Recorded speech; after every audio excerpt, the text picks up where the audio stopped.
They find a way to emotionally challenge you by picking somebody to not be part of the group.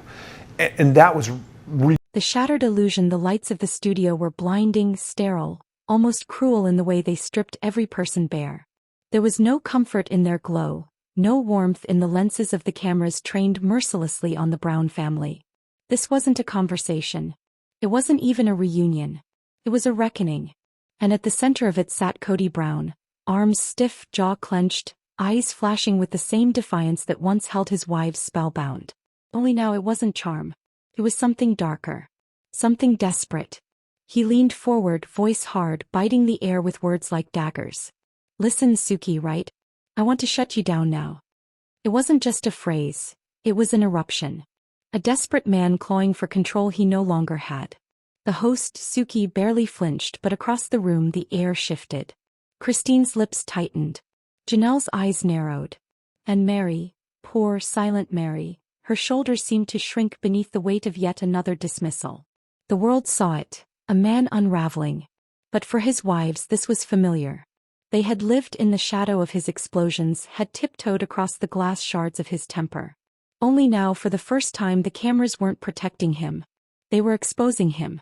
Performing arts, the painful rewriting of history. Kody insisted he didn't need to answer questions.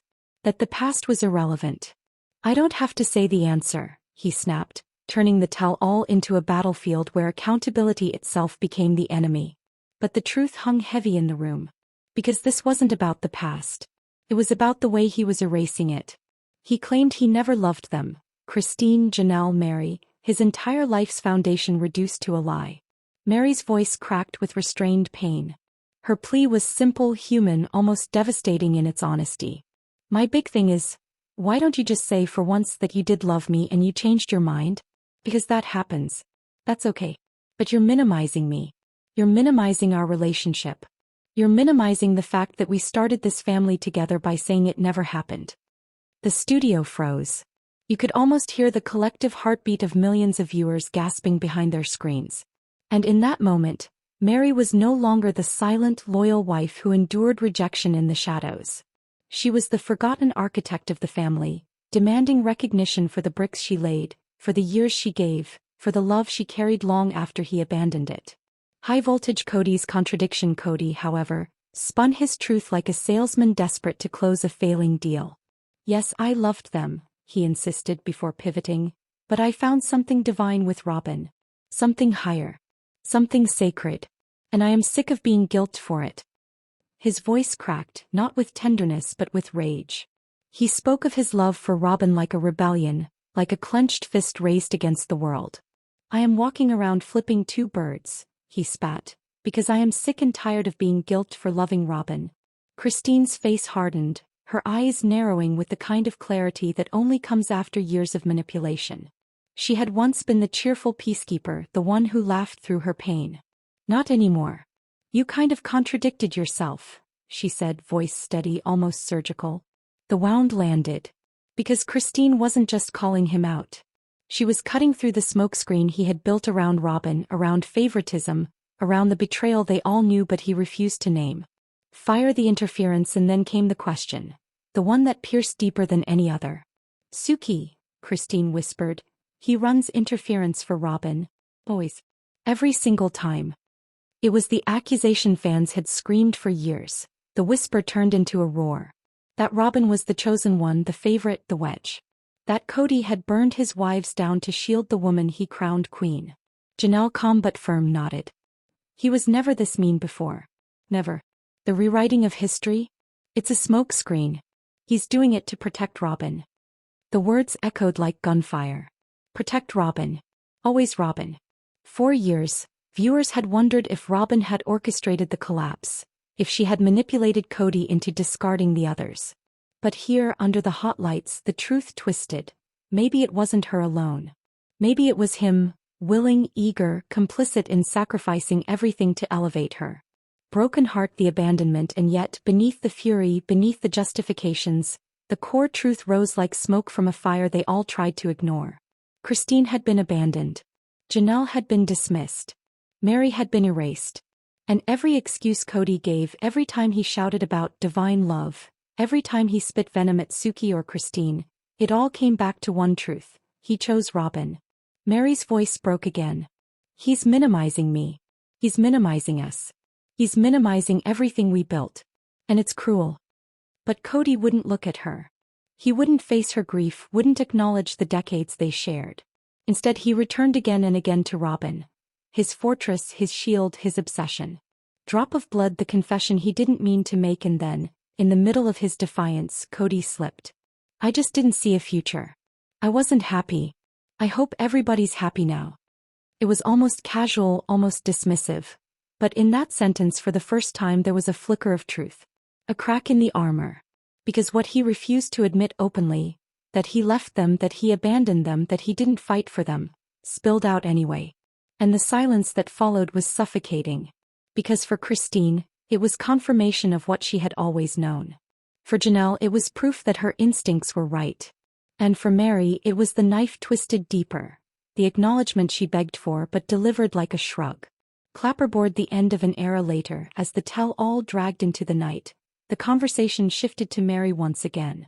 To the catfishing scandal. To betrayal. To forgiveness.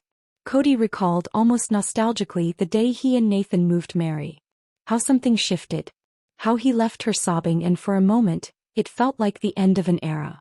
Meri's tears, her collapse, her breaking, it wasn't just about their marriage. It was about everything. The family. The dream. The covenant they had built and destroyed. But as Kody recounted it, something strange happened. He grew emotional. His voice cracked. His eyes welled. And he told her, we had something special. Christine's anger boiled over. You wonder what ended this era, she spat. It was you. You picked favorites. You did. And you tried to pretend it wasn't true. But it was. You destroyed us. The room trembled. Because the truth could no longer be denied. Kody wasn't the victim. He wasn't the misunderstood husband. He was the architect of his own ruin. The favoritism exposed, the lights didn't dim. The cameras didn't stop rolling. And yet what unfolded next felt almost too raw, too personal, as though the world had been invited to witness the Brown family bleeding in real time.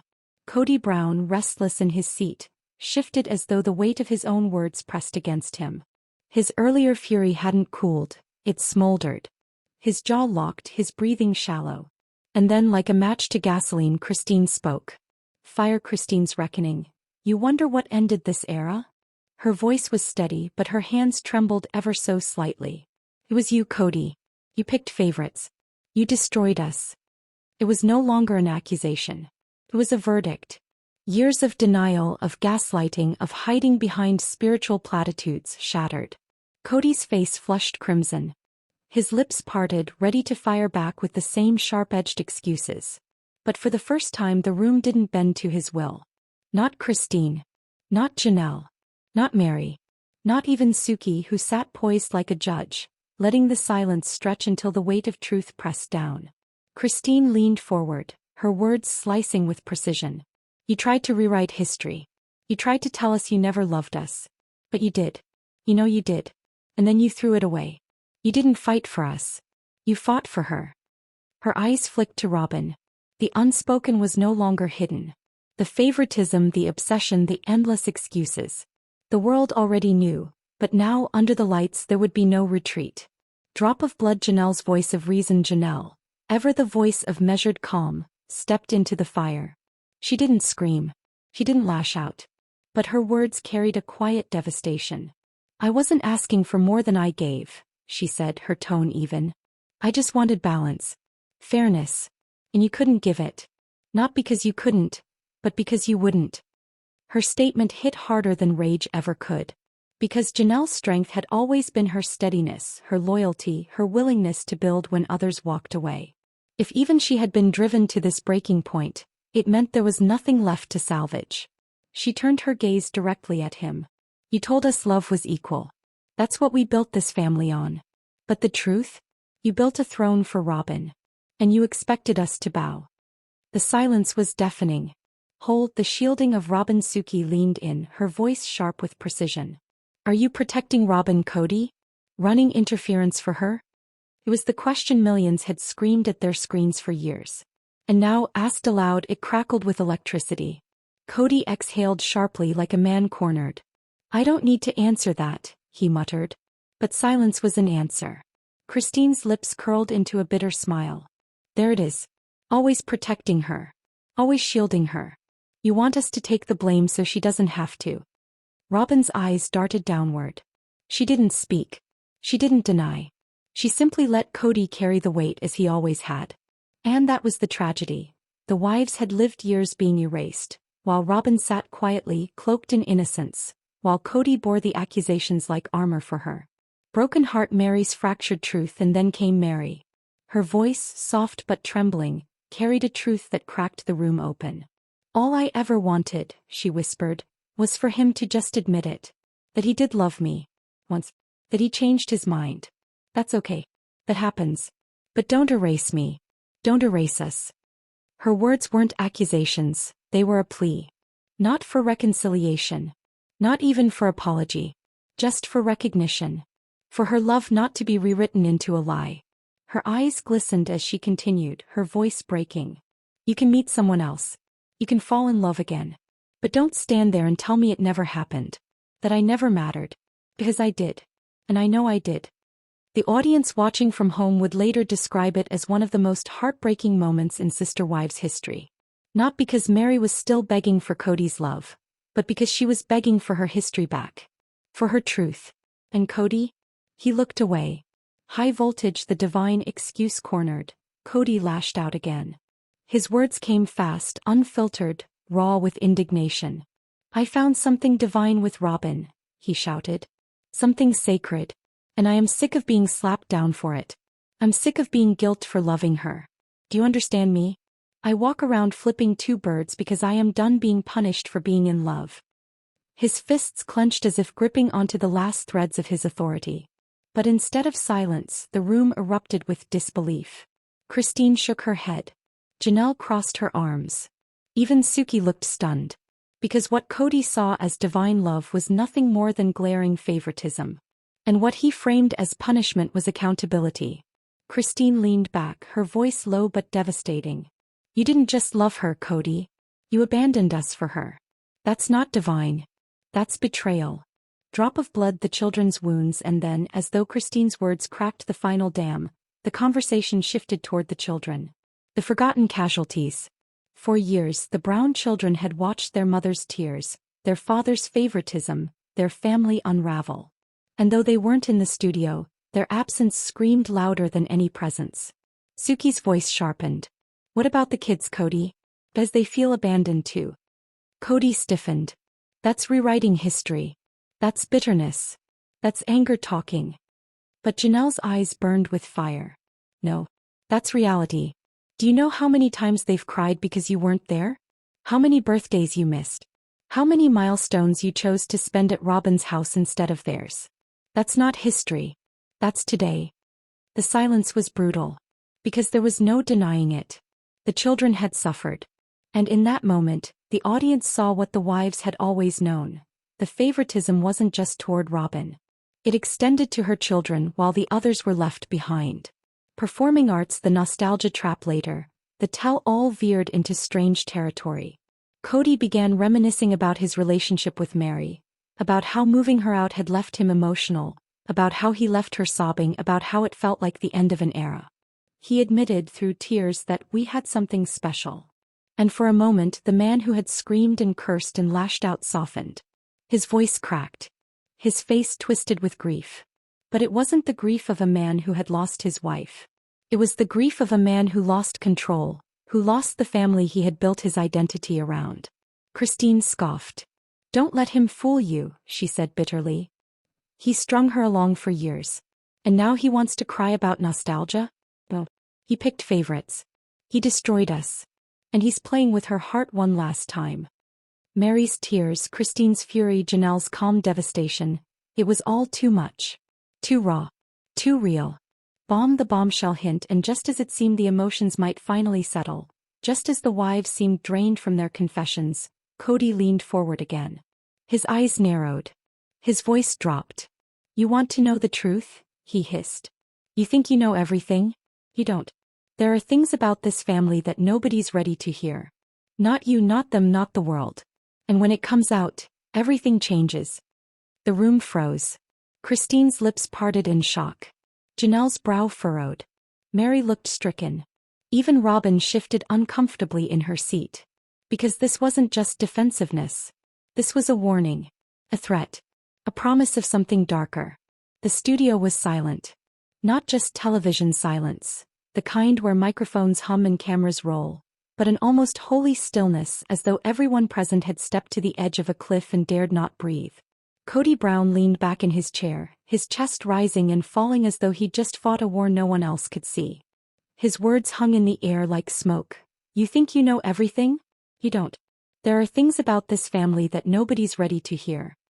High voltage, the threat in his tone. It wasn't confession. It wasn't honesty. It was threat. The kind of warning a man delivers when the walls close in, when exposure feels inevitable, and when control is slipping through his fingers. Christine's eyes widened, but her jaw set like stone. She had been on the receiving end of Kody's threats before. Veiled warnings, guilt-ridden manipulations, desperate attempts to silence her truth. But now, he wasn't just threatening her. He was threatening the entire family and by extension the millions watching.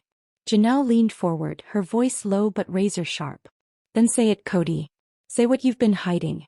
Or stop pretending you're the victim. Drop of blood. Robyn's restlessness. Robyn shifted in her seat. Her hands twisted nervously in her lap, the wedding ring she wore catching the light of the cameras. Her lips parted as though she wanted to speak, but Kody's eyes darted toward her and she froze. The exchange was small, almost imperceptible. But to the women who had lived under his shadow for decades, it spoke volumes. Christine's gaze snapped between them, her instincts lighting up like a siren. There it is, Christine muttered, almost to herself but loud enough for the room to hear. She knows. You've told her. Robyn flinched. And for the first time the mask cracked. Broken heart. Meri finds her voice. Meri, who had sat silently through much of the storm, suddenly found her voice, shaking but filled with long-buried fire. You've been dangling something over us for years, Kody, she said, her eyes wet but burning. Secrets. Excuses. Half-truths. And every time one of us got close to leaving, you'd use it. You'd hold it over our heads. Her voice broke. I lived in fear of you spilling something to the kids. Of you twisting it so I'd look like the one who ruined this family. That's how you kept me here. That's how you kept me quiet. The air thickened with grief and revelation. For years, fans had speculated about the hold Kody had over his wives. Why they stayed long past the breaking point. Why they endured betrayal after betrayal. And now Meri was peeling back the curtain. It wasn't just love. It was fear. Fire. Christine's fury. Christine slammed her hand against the arm of her chair. Enough. Stop hiding behind these secrets, Kody. What is it? The finances? The land? The way you've treated the kids? What truth is going to destroy us? Her voice was ragged with fury, the culmination of decades of being gaslit, silenced, erased. And in that moment she wasn't just speaking for herself. She was speaking for every wife, every child, every broken piece of the Brown family. Kody's lips curled. His voice dripped with venom. You think you're so righteous, Christine. But you don't know half of it. You don't know the deals I had to make. The sacrifices I carried for all of you. You think I abandoned the kids. Well, I carried this family on my back while you were tearing it apart. The wife's eyes widened, not in shock at his anger, but at the phrase he had let slip. Deals I had to make. Whole the financial bombshell. Suki, ever the scalpel cut in. What deals, Kody? Are you saying there were financial agreements the wives didn't know about? The cameras zoomed in. The world leaned closer. Kody's face tightened. His eyes flicked to Robyn again. And in that silence the truth bled through. The rumors of secret contracts, hidden bank accounts, unequal debts. It wasn't speculation. It was real. Janelle's eyes widened in horror. She whispered, "Oh my God." Christine's mouth dropped open. You put us at risk, didn't you? You signed things in our name." Kody's silence was damning. And Robyn, fidgeting, finally broke. "He did it for us," she whispered. "For the family. He said it was the only way to protect us." But her defense landed like a confession. Because in that moment it was no longer about divine love. It was about manipulation tied to money, power, and control. Bomb the children again. Janelle's voice shook as she spoke. You think this was just about us, Kody? You don't understand. The kids know. They've known for years. They've seen you walk out the door night after night, heading to Robyn's house while the rest of us sat alone. Her composure broke, her voice splintering. They saw Garrison crying because you missed his graduation. They saw Gabriel begging you just to spend one day with him. And you're sitting here talking about divine love, while they felt abandoned. Kody slammed his hand on the table. Don't bring the kids into this. Christine's eyes filled with rage. They're already in it. They're the ones living with your choices. They're the ones paying the price. You don't get to erase them too. Drop of blood. Robyn's breaking point, and then suddenly Robyn snapped. Her voice rose higher than anyone expected, her tears streaming freely. Stop making me the villain. Stop acting like I stole him. I didn't ask for this. I just wanted love. I just wanted family. And all of you hated me for it. Her words tumbled out, messy and raw, but instead of sympathy they landed in the room like shards of glass. Because for Christine, Janelle, and Meri, it wasn't Robyn's tears that hurt. It was the years of silence, the quiet way she let Kody fight her battles, the passive posture that masked active participation. Christine's voice was ice. No, Robyn. You didn't just want family. You wanted a kingdom. And Kody handed it to you while the rest of us starved. High voltage. The final warning. The room felt like it was collapsing in on itself. The wives were no longer holding back. Kody was no longer pretending to be the noble patriarch. Robyn was no longer the innocent bystander. The masks had fallen. And then, with one last flare of desperation, Kody spat words that would haunt the family long after the cameras stopped rolling. You think you're free now? You think walking away makes you righteous? Well, the truth is coming. And when it does, you'll wish you never sat on this stage. His voice was trembling, his face twisted with rage and fear. And though no one knew exactly what he meant, the message was clear. Kody Brown was not done. His secrets weren't fully revealed. And his war with the wives, the mothers of his children, was only beginning. Faith, fire, and the breaking point. The air inside the studio no longer felt like oxygen.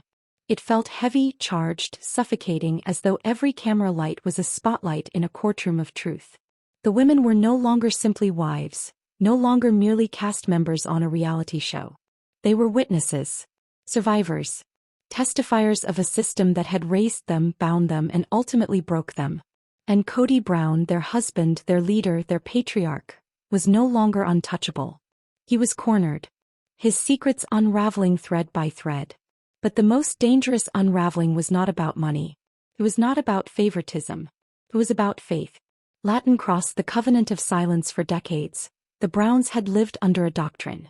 Polygamy wasn't simply a lifestyle. It was a covenant with God.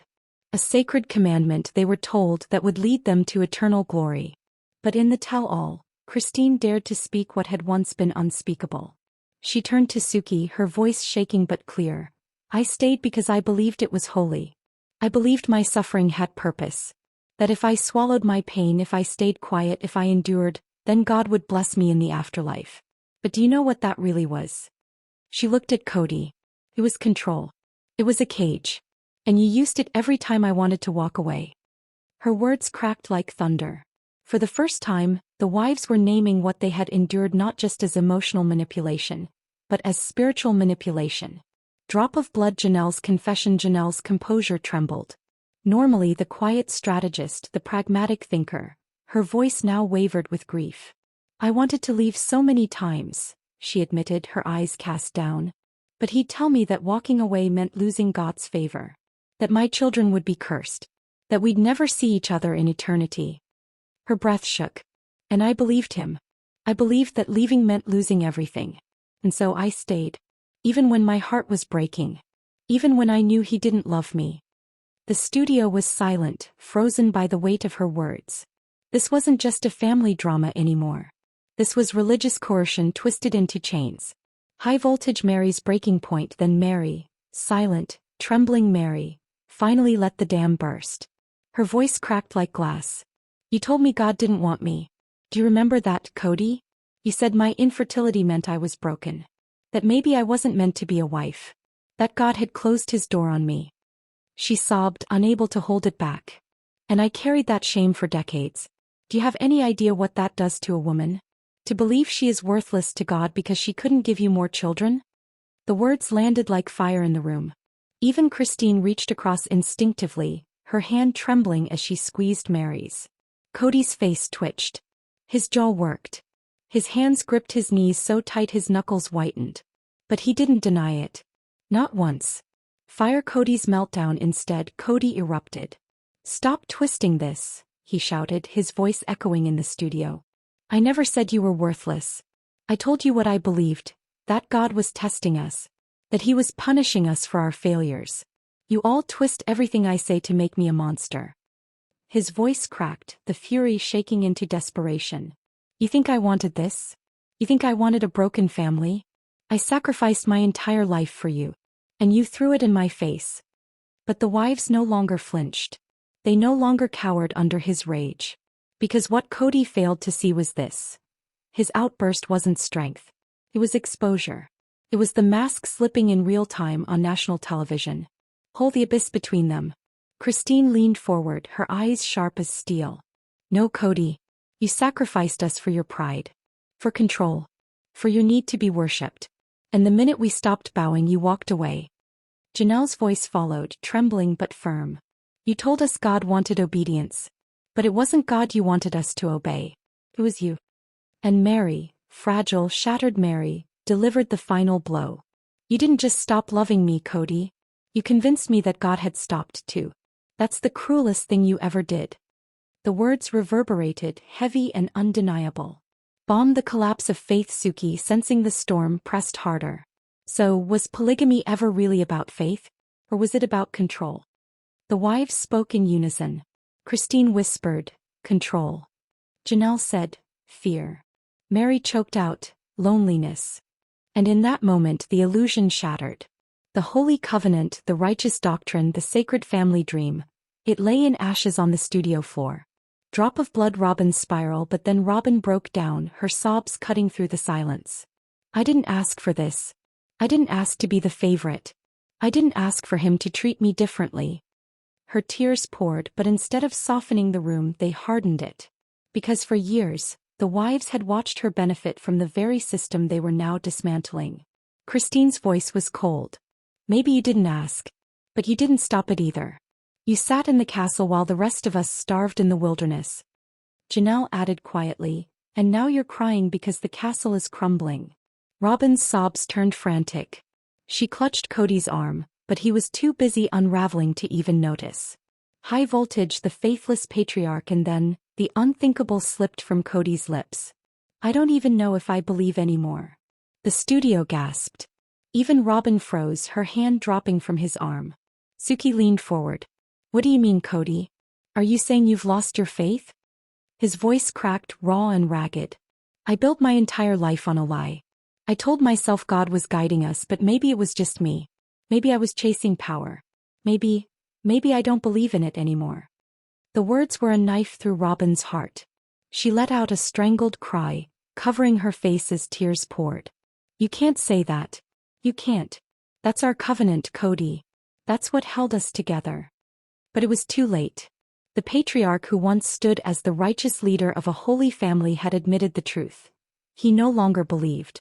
Clapperboard, the end of the beginning. The studio was silent again. Not stunned this time, mourning. Because what had died on that stage wasn't just a marriage. It wasn't just a family. It was a faith, a system, an illusion that had bound them all for decades. And for the first time the wives looked at Kody not with anger, not with fear, but with pity. The man who had demanded their obedience, who had wielded faith as a weapon, was now exposed as a leader who no longer believed his own gospel. The covenant was broken. But what no one knew then, what the cameras couldn't yet capture, was that this revelation would send shockwaves far beyond the tell-all stage. Into their children's lives. Into the church community. Into the very foundation of the sister wives' legacy. And if faith was gone, what would come next? The studio did not feel like a studio anymore. The air was too thick, too heavy, charged like a storm that had been gathering for decades and had finally found its stage. Every light above them no longer looked like camera rigging. It looked like interrogation lamps. Spotlights in a courtroom where truth itself was the only witness. The set was quiet, but not the kind of quiet that brings peace. It was the suffocating silence of a battlefield before the first cannon fires. Everyone could feel it. The crew, the host, the audience behind the cameras. They all knew that what was about to unfold wasn't just another tell-all. It was a reckoning. The wives sat stiffly, like survivors awaiting their turn to testify. They were no longer just wives, no longer cast members in a reality TV show built on smiles, laughter, and family dinners. No. They were survivors of a system that had bound them, broken them, and nearly convinced them it was holy. And Kody Brown, the man at the center of it all, the husband, the leader, the self-appointed patriarch, was no longer untouchable. He was cornered. His voice, his doctrine, his authority, all of it was about to unravel thread by thread, pulled apart by the very women who once believed every word he said. But the unraveling wasn't about jealousy. It wasn't about favoritism. Not even about money. The unraveling was about faith. The covenant they had been told was sacred. The covenant that chained them to his will. The covenant that now stood on trial. The weight of silence. Suki leaned forward, her voice steady, but even she looked unsettled. She had interviewed them many times, but tonight felt different. Tonight she wasn't just a moderator. She was holding a match over dry timber, and all it would take was one spark. Her eyes turned first to Christine. And Christine, for the first time in years, did not look afraid. Her hands trembled, yes. Her breath was uneven, yes. But there was something sharper in her gaze now. Something that had not been there when she first sat on those couches years ago, smiling nervously as Kody talked over her. Courage. Christine drew in a breath, the sound ragged as if she was pulling oxygen through fire. She did not look at the cameras. She did not look at the crew. She looked only at Suki and then at Kody. Her lips parted, her voice breaking but clear enough to slice through the silence. I stayed, she whispered, because I believed it was holy. The words landed like a gavel in a courtroom. She swallowed hard, her throat tight, but she did not stop. I believed my suffering had purpose. That if I swallowed my pain, if I stayed quiet, if I endured humiliation, then God would bless me in the afterlife. That was the promise. Her voice trembled, then grew steadier, angrier. But do you know what that really was? She turned fully toward Kody now, her eyes sharp with years of swallowed rage. It was control. It was a cage. And you used it every time I wanted to walk away. Christine's memory, her words cracked open more than just the studio air. They cracked open her own memories.